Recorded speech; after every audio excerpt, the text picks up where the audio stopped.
Bringing this CW into 21st century, I thought was an apt thing to do because it's one of the most primitive modes. We all love it. But really, is it getting old? And I don't think so. And there are so much exciting things that we could do with CW. But CW is not alone. And what you mean by CW is not Morse code. Okay, that's the trick that I'm going to play on you guys. So Morse code started with spark transmitters. And I went through our literature to find out which was the earliest CW transmitter that radio hams had made. And this is what I came up with, January 1916. They were in those days called as singing oscillators, because until then, they were just bursts of noise. And with this, which is a single triode oscillator, it started to sing, which is what we do now with our CW. And it would sing because it wasn't stable enough. So, it appeared to be wobbling around. But, this is more than a century old, right? And we need to know where we have gotten from there. And some of it is very happy and some of it is not so happy. And I've been working on this open source radio called the zBitx. So I'm going to talk in that context, but I'm just getting ahead of myself.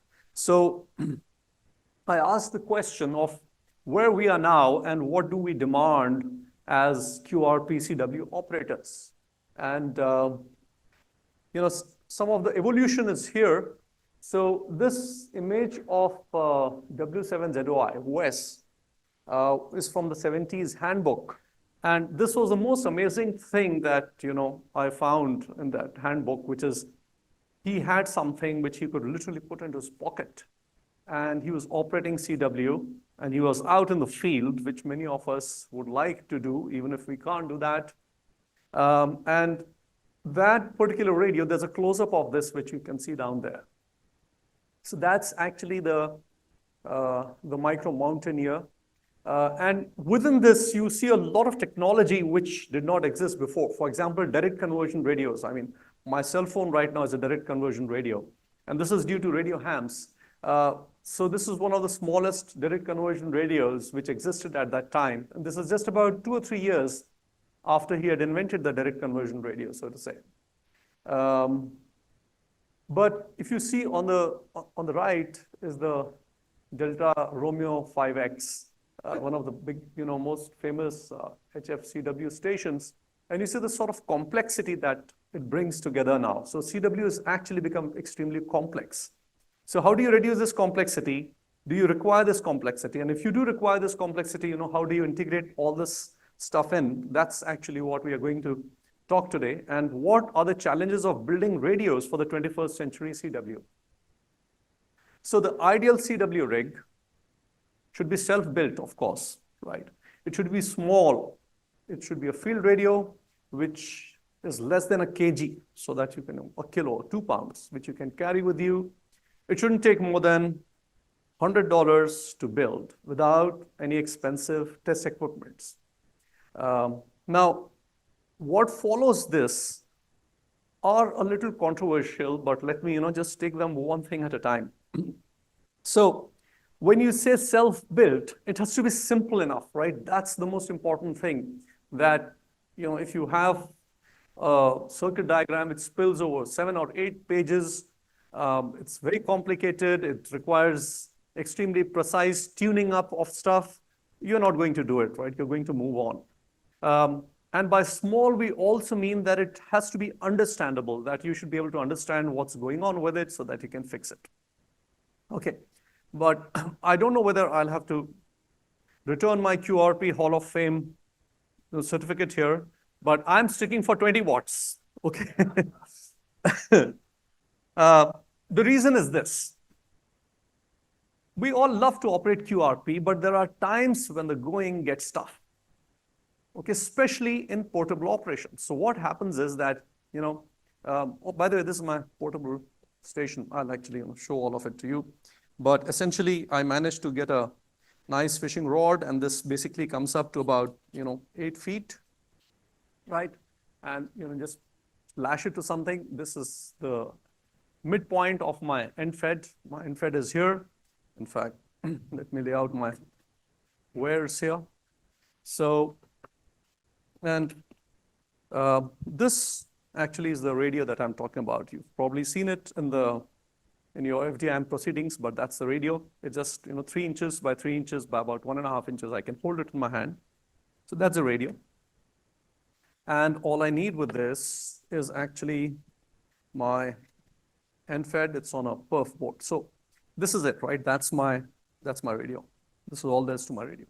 There's actually another part of the radio that I'm not showing you, which is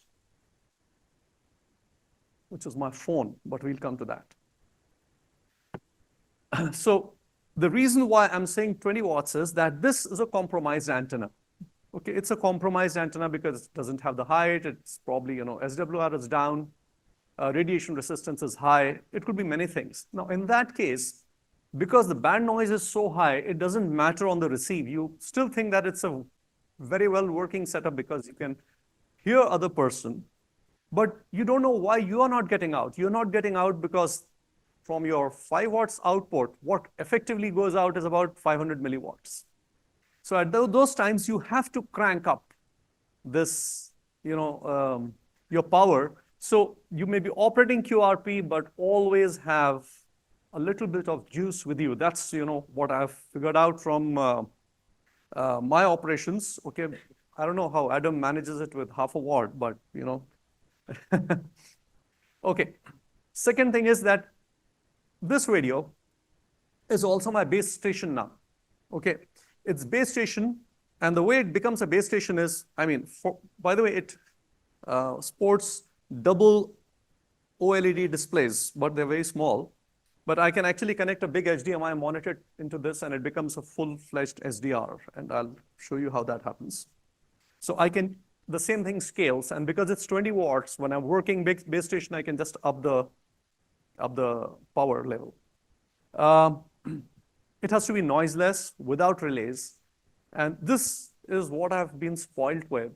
And it's all basically thanks to Hans's work on electronic TR using just the simple 1N4007 diodes that there are no relays. I tried operating an ICOM 7300 for about 2 hours, and I just gave up because it was like being in a torture chamber. It was so noisy. I don't know if you've ever operated the noisiest rig ever. It has to be completely, noiseless. Then we talk about ringless variable filtering. Now, most of the time, especially, with QRP rigs, we see that the filtering has got a lot of ring to it. Okay. As a result, when you're very close to the noise levels, you develop fatigue. After a while, you're yelling at people and you don't know why you're doing that, but that's what it is. That's what's happening. Then we require, and these two, I'll plug them together, AIDF logger and CW macros. So you need to, whether you're doing POTA or you're doing, contests are a great time to be a QRP operator because everyone wants to talk to you. And to be able to quickly do that stuff, you also need CW macros, which are supported on the radio itself. Okay. Now, why should it do FT8? Okay.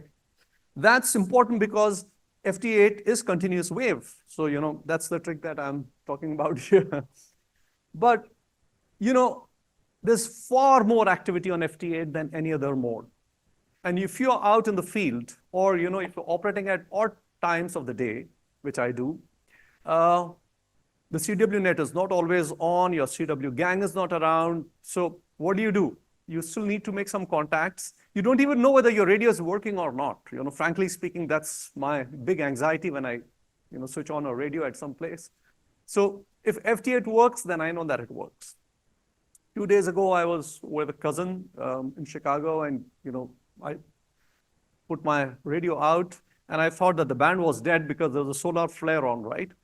But the moment I tuned to 21.074, the band lit up, so I knew that the band was all right. So FT8 is actually a great thing to have. finally, high sensitivity CW decoder, because when you are operating on the field, especially, you need the CW decoder to actually pull a lot of stuff out of the noise. And Jack's done a lot of work and rolled some of that code back into what we have here. That's required. DX clustering and spotting have become a way of life that you need to know what's happening, whether there are people that you can call there, etc. And it has to be high performance. And I'll have a little to speak about high performance in a little while, and it should have enough battery life. But the battery life that, again, I'm talking about is very different from a lifelong battery that Hans spoke about. So I will talk about that in a bit. So this is what the radio looks like, okay? And if you remember, Hans's presentation where he was saying that he scavenged parts from old television. Now it's time to scavenge, old phones. So what you see here is that the phone is a display, okay? The phone is the display, and it connects over the Wi-Fi to this radio. So this is a 20-watt SDR that fits in your hand. It's 3 inches by 3 inches by 1.5 inches. It does SSB, CW, FT8, and FLDG. All that is built inside the radio itself. It does CW decoder. It has got an N1mm style logger. I don't know how many of you are contesters here. And it costs only $100 to build. Okay, so that's essentially what it is. I've kept the pen there, okay? Same, my regular pen, Pilot, so that you have an idea of what the scale is. It's just a 2-knob thing. But don't be distracted by those 2 knobs. Your user interface is actually the phone, and it's a touch user interface. You can see that there's a tuning knob there, and it's running FT8. So, and there's no software to load on the phone. It's actually, there's a web browser running on the radio, which you can locally connect without requiring it to go through the data of your phone. So you can actually operate this on a field where there's no network available at all. But how do you get there? How do you build this thing? So this is Rob Sherwood's, it's about probably dated by a year or two. But if you see here that I've got 2 charts. One is from eham.net, and I figured, and I sorted the average, the table of reviews by the most reviews. And the most reviews are not of the latest radios, but of a radio which is almost 10 years old, which is the Kenwood TS2000. So what makes these radios so popular if they are not on the top of Rob Sherwood's chart? I guess you all know the Sherwood engineering chart, right? Basically gives a list of the best radios. So what Rob talks about now of what's desirable in a radio is the ability to differentiate between signals which are all inside your passband, right? That's how it happens. Whether it's FT8 or let's say, you're doing POTA and there are about 15 stations trying to call you on a good day. But how do you differentiate between them? So if all these stations sort of overlap and distort over each other, that's not going to work. So even if you're a QRPer not doing contesting, the way we operate CW has changed where most of the band activity is within 5 kilohertz or 10 kilohertz, which means that as you're hearing the signals, you ought to be able to differentiate signals which are just about 100 hertz away from each other. And some stations might be about 1,000 times more powerful than the other stations. So you should still be able to dig through this. So you need a very high dynamic range inside your passband. So this is what Rob's recommendation is, that minimum 70 dB of dynamic range for SSB and 80 dB for CW. When he says 80 dB for CW, he's talking about narrow band, that is within what you can hear. You should be able to differentiate signals which are 80 dB away from each other. Okay, so this is what the configuration of a modern CW station looks like. Okay, so you have that's an IC7300, then you connect it to, I think that's a FLDG, which does your decoding. Then you have another software which runs your logger, and then you also have some way of looking up the calls on qrz.com, because you say you can copy at 30 words per minute, but really your speed is 12 words per minute. So you take the guy's call sign, and then you try guessing his name from qrz.com. I get it. So you have to do all this stuff here. In fact, I tell people that CW is very easy. So I tell them that don't bother with CW. Keep hearing the call sign over and over again. And in each pass, write down one letter in dots and dashes. Then you figure out the call sign and then fake rest of the QSO. Just don't bother about what the other person is saying. And this is what the entire thing looks like these days. Okay, you have a remote thing on your CW, on your screen, and you have all these screens. You have got the CW, skimmer. You have got spotter. You have got the N1mm, and I went through a lot of online YouTube videos which explain how to configure this entire thing together, and this is what they look like. Okay, the IC7300, it takes 1 hour 50 minutes for them to explain how to set it up. Okay, the WSJTX is simpler, it just takes you an hour. WinLink is 1 hour 15 minutes. And look at poor Dave. He's trying to set it up himself. So it doesn't work. It doesn't work. Okay. And that's about the software part of being a CW operator. Now, this is what you'll win if you are lucky today. And this is 1/2 of its circuit diagram. All right. So this is just 1/2 of the exciter board. The other half, I tried actually cramming all of it here, but you wouldn't be able to see anything at all. It would dither away. So the whole idea of software is this.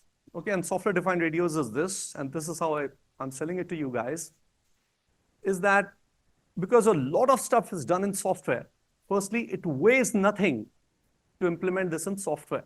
Software weighs 0, right? So and it works flawlessly. That is, you can copy a software within a minute, okay? And you get everything on your radio done flawlessly. Second is, it simplifies the circuit diagram to the point that it looks like this. This is more than what the IC, FT817 does. Far many more things are possible here. So I'll just go through with this. This is an up-converting superhet, right, as you can see here, okay?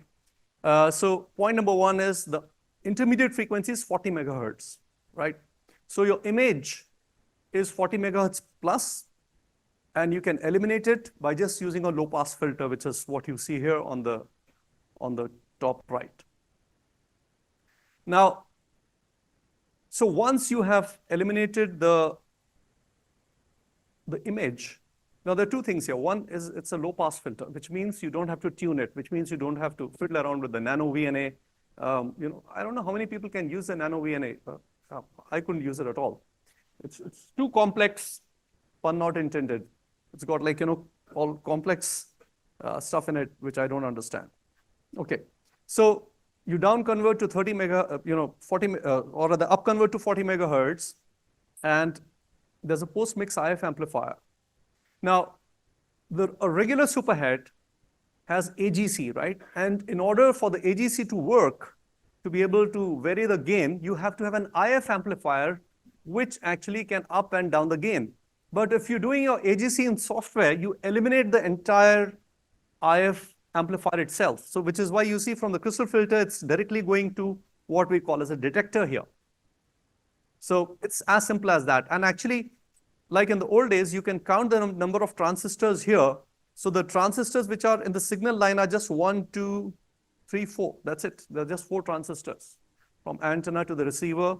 And there are actually fewer transistors. There's just 1 transistor on the transmit side, because you take the output from your digital stuff and feed it into this, and that becomes your stuff. So this is so simple that you could actually build this in one evening if you wanted to, or probably 2 or 3 evenings.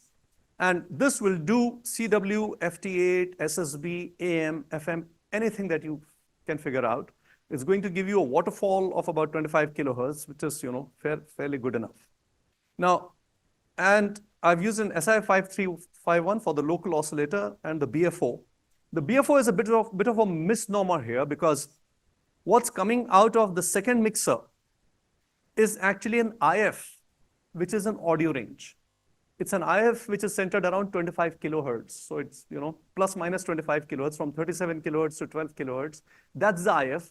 And it's so low that it can be processed by an audio chip, an audio codec chip. All right. So this is what you have to homebrew. And by the way, yes, this is an important thing. Now, the transistors that we use here, and this has been a problem, the 2N3866, which was our favorite driver transistors, they are no longer available. The 2N5109 is not available. The new transistor that you should stock up is called BFU590G. Although this is an SMD transistor, it's very easy to solder this. Okay, it's pretty big. It's actually the size of a voltage regulator. So you can solder it very easily. It'll give you 500 milliwatts all the way to 2 gigahertz. It's 70 cents. So this is the new 2N2222 in our lives.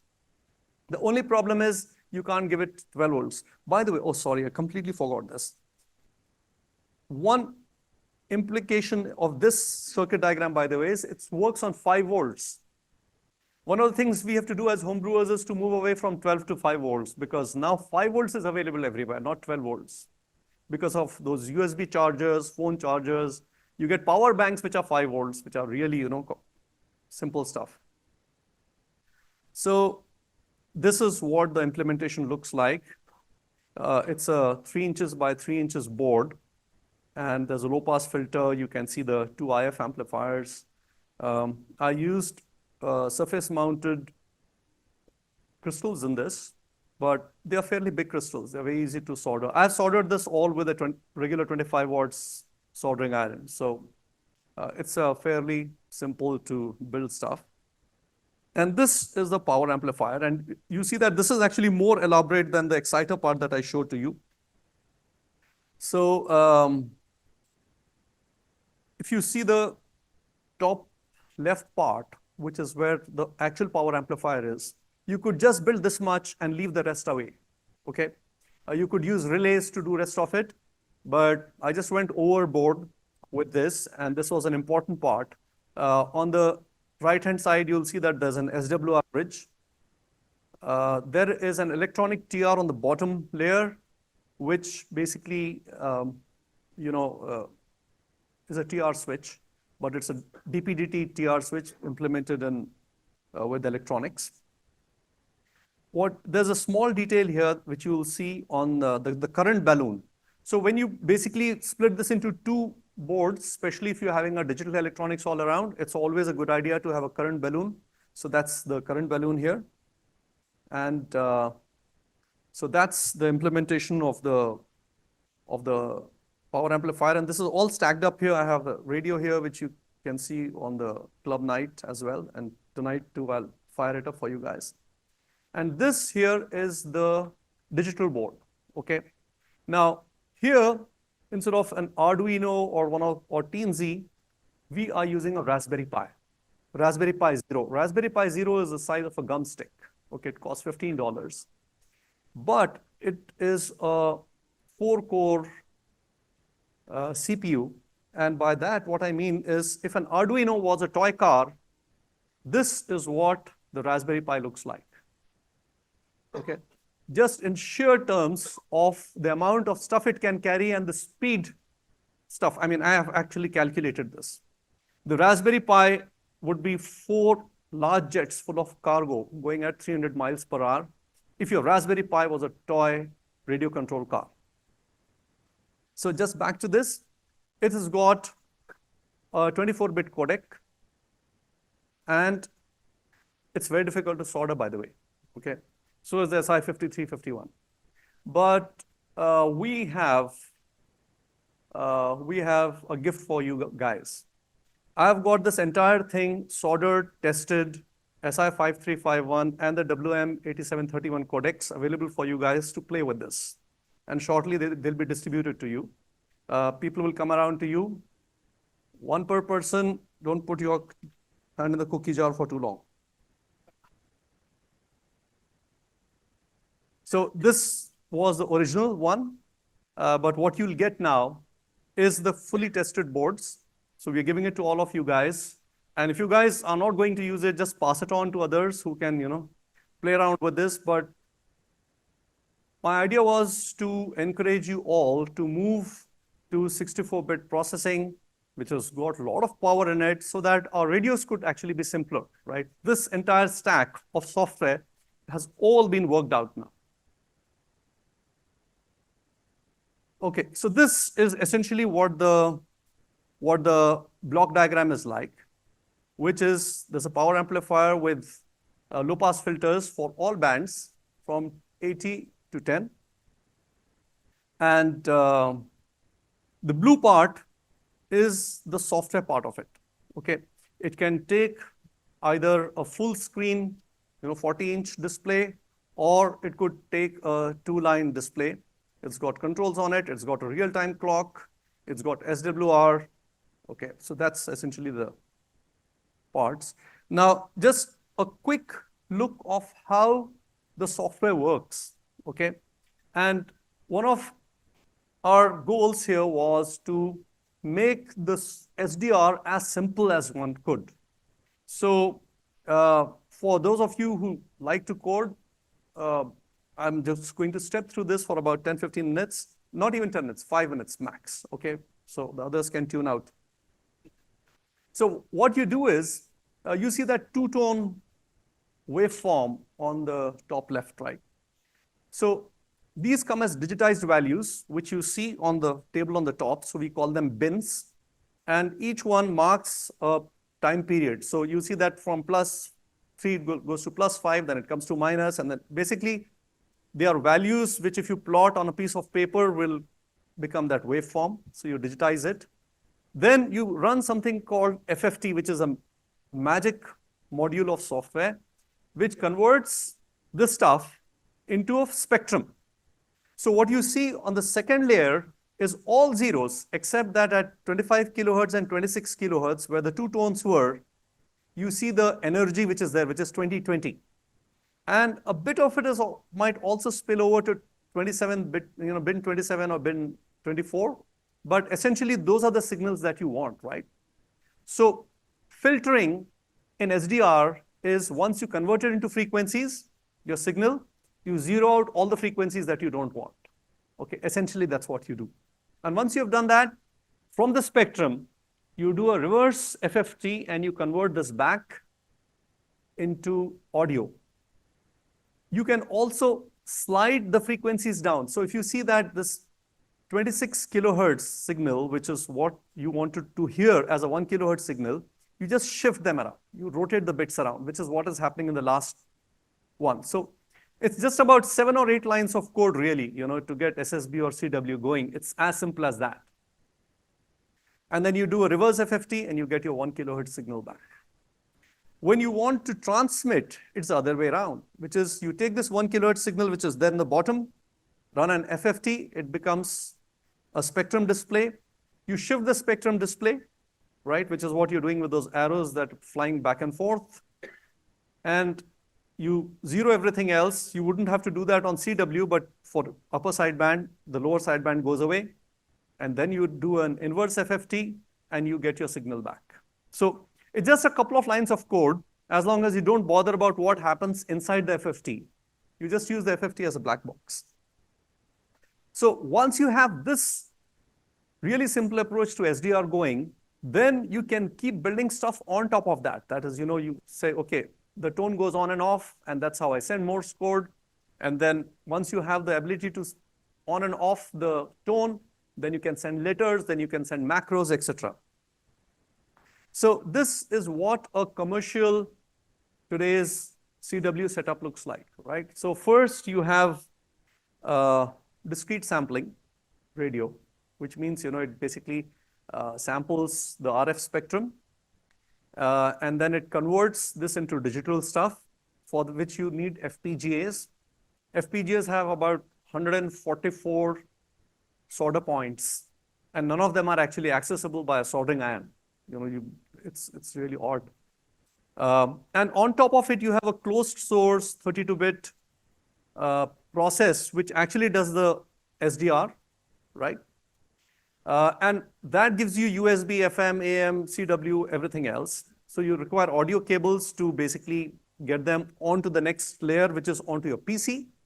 And on the PC, you have a lot of free software. You have got FT8, you have free DV, APRS, PSK31, other stuff. And then those are used by another further layer of software, which does scripting, logging, spotting, whatever the other custom user interface you want, etc. And this is what our stack looks like. And firstly, it's entirely open source. Okay, every bit you can change around. If you do not like what you saw as my circuit diagram, you can actually replace it with yours. In fact, you could take a Valve radio, okay, something which Gary or one of our people in this room have built, and just plug this into the back end, and that would also work. So the analog part of it could be just about anything, right? Even the tuning doesn't have to be from the SI5351. It could be free running oscillator. It doesn't matter. And from there, the Raspberry Pi takes it over, and it's an Arduino style, very simple code of the SDR itself. You may want to change it, you may not want to change it. Okay. And this particular technique of essentially converting it into frequencies, zeroing everything else, shifting it around, and then again getting back the audio, this is actually due to Phil Karn, Kilo Alpha 9Q. I was hoping that he would be here to talk a little about that in my presentation, but he's too tired from yesterday's long trip here. And then on top of this, you build SSB, AM, FM, CW. CW includes FT8, by the way. And on top of this, then is FT8, free DV, APRS, etc., etc. And on top of that is our user interfaces, which can actually be written in HTML. So if you have a web designer, or if you know a little bit of HTML, you could actually write a user interface yourself. All right. So, and even on further top of this, you can actually do apps, right? So for example, we were talking, somebody just kidded about 2 kilobytes per day messaging system. So you could actually write a full messaging, system, which looks like WhatsApp, where you could be, you could enter messages on FT8 or QRSS. It might take a day. Just leave the computer on and it, or your radio on, that is, and it could just collect all the messages for you. So, but all this stuff, which looks pretty difficult and really complicated, you don't have to bother with this if you don't want to bother with it. All this comes by just copying a bit of software. And with Raspberry Pi, you don't have to use an IDE or whatever. It's a regular desktop computer. Actually, this radio can run YouTube for whatever it's worth. So to run the update is just like updating your Windows thing. You just say update, and it will pull it from the internet. It's got Wi-Fi built into it, and it will do that. This is my new keyer, by the way. Okay. Firstly, I'm not very familiar with keying, but when I'm on the field, this actually is much easier for me to do because I just say CQ, this is VU2ESE. It's so much easier, right? It costs about $20. I picked it up from Best Buy just now, here. It has its own, built-in battery. And in this case, what I do is I can keep this in my bag, in the back, and all I need to have on my hand is just this to operate the radio. So it's actually fairly good way of operating it. By the way, when I'm operating from the phone, I can also take the phone away elsewhere. So in the mornings, I usually check into the net without going down into the shack, my CW net. I just switch on my phone, and from the phone, I can do that. So I'll actually probably, yeah, this is done by Dean. So Dean actually made a home-built version of zBitx. It's a completely different circuit diagram. He actually used Pete Giuliano's transceiver called PST. I don't know how it's pronounced. PST. So that's the one. And yeah, so this is the stuff running. I will see if I can show you a few videos of this. So can I just have the first video running? Yeah. So this one actually is running FT8. You know, it's more impressive than CW, so I thought, you know, you could probably see that. No, that would be the first one I would guess. Yeah, the first. Hi. So No, in this video, I'm going to demonstrate This is how not the one. I'm so sorry. this It's probably the third one then. zBitx with a version 3 software. No, not this, sorry. Second one, yeah. No, This is going to be a brief introduction to using zBitx on probably the third one.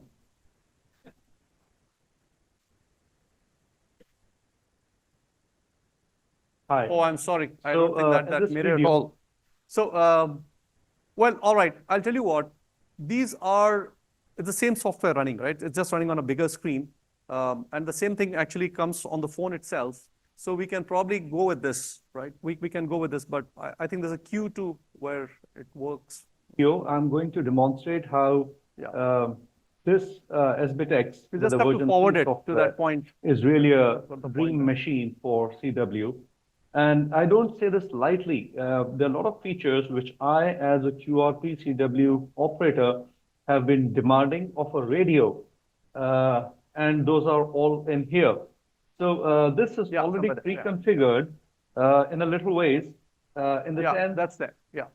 So this is what the macros so look like. So this is the macro, F4, right? You can edit this macro file for most often sent messages. And when I check in, it will say the call sign. This is my call. Your RSP so and so. Thanks for the call. How copy over ARNK. So that's F6. And if I press F5, it will say QRZ, etc., etc. About means, you know, it will basically introduce me. My name is Farhan, QTH Hyderabad. The rig is zBitx with a dipole. So I can edit this for different contests or different kinds of work. Let's just go back to the radio and see what's happening. Note that the signal is pretty weak, but the decoder is working pretty well.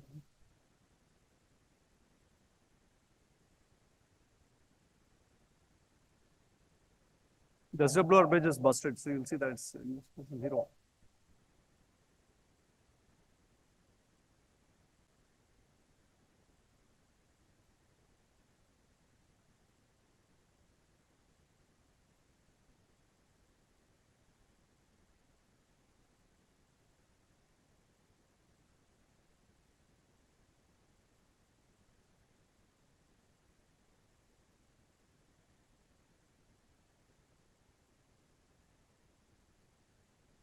So now he's responded back to me.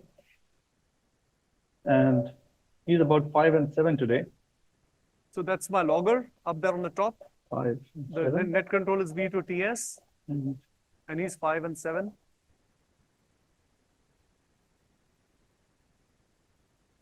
I'll just wait for my own report once he gets back to me.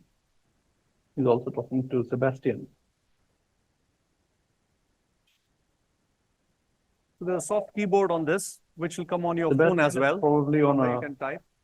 On a skip from me, so I'm unable to copy him at all.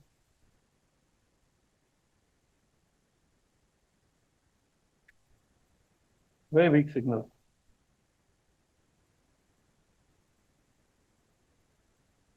So right now the bandwidth is just 100 hertz, but you'll see that it's fairly, you know, manageable, meaning you don't feel fatigued listening to that.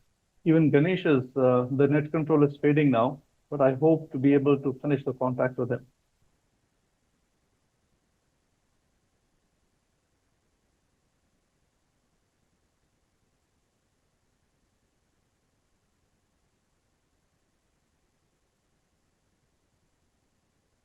given the amount of memory which is there on Raspberry Pi, the decoder has not only letters, but I started adding phrases. For example, thanks, right? TKS. At times you run it together. So I added that in as well. Then I realized I could actually go further down. And from DX I downloaded the most often used call signs, and I'm now integrating them in as well, so that it could decode those directly.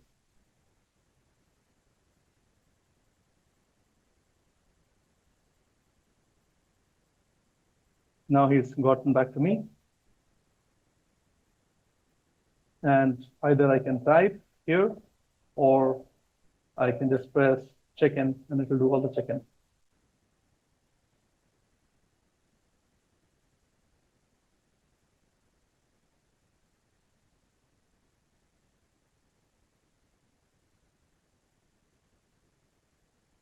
You will notice that there's QRZ there. So if I press the QRZ button with the call sign there, it will look it up and it will open that on the website. Log in for a couple of days. If I need to do that. Because my father had expired. But I'm here back again, and I'm 599, so I'll put my home as 599 here. Okay. And BTTS is 579. Okay, so I'll just check in now.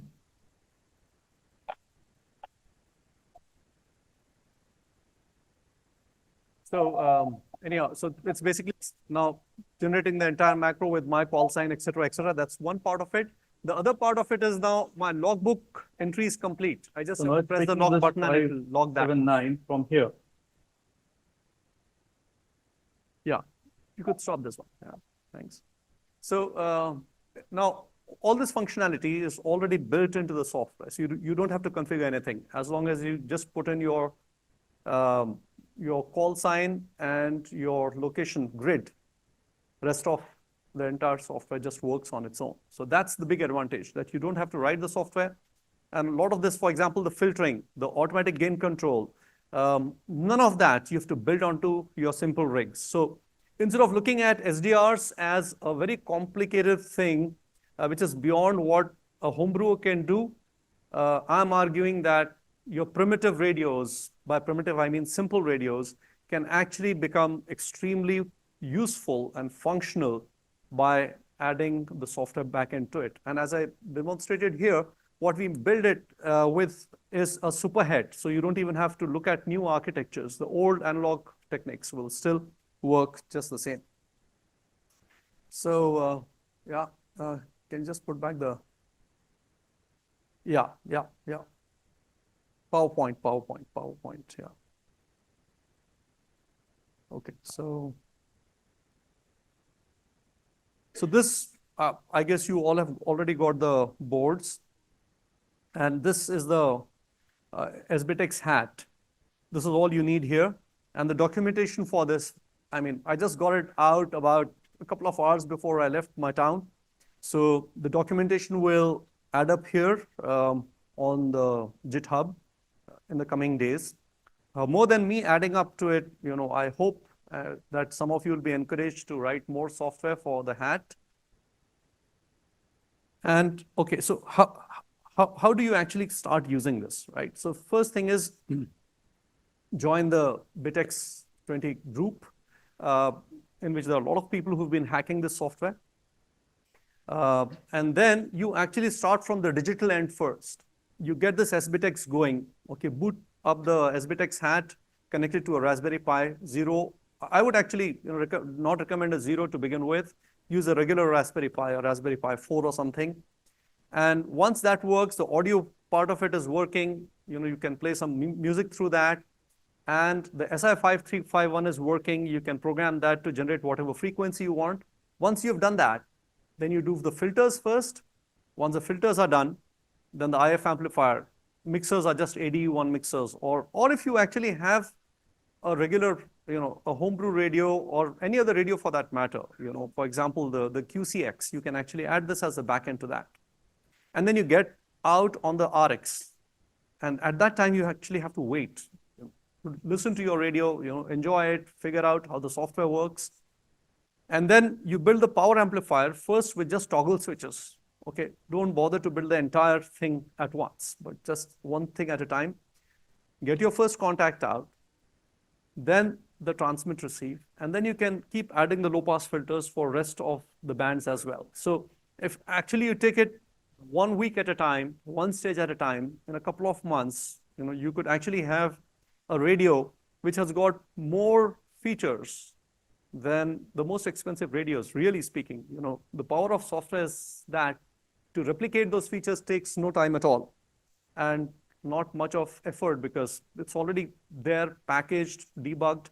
And if it's not debugged properly, you could go in and change stuff, right? You say, I don't want this control here, I want it there. It's not working well. Couple of lines of code here and there, or just change a parameter somewhere and it'll come back and start working. So I guess, yeah, that's about it. Thank you very much. I look forward for the questions.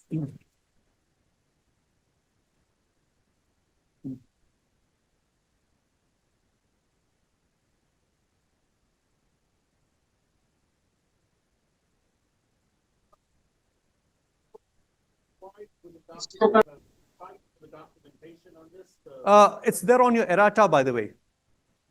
Right? Okay. Thank you. Yeah. Jack? I noticed that you did your work on Linux, Yeah. right? Have you tried it on the Arduino IDE? For the sort of stuff that we are doing here, Jack, it would be impossible to do that. Okay. For instance, just the amount of RAM that we use here, right?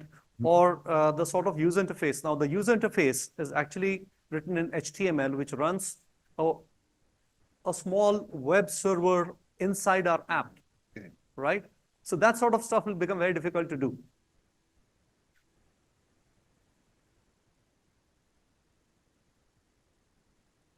Will this work with a Pi, Pico? No, it wouldn't work with the Pico. So the Pico is actually not the regular Raspberry Pi. This requires Linux. So you have to actually, if you see the connector, it fits onto this stuff. So by the way, all of them have been completely tested to work. Okay, so they're tested boards.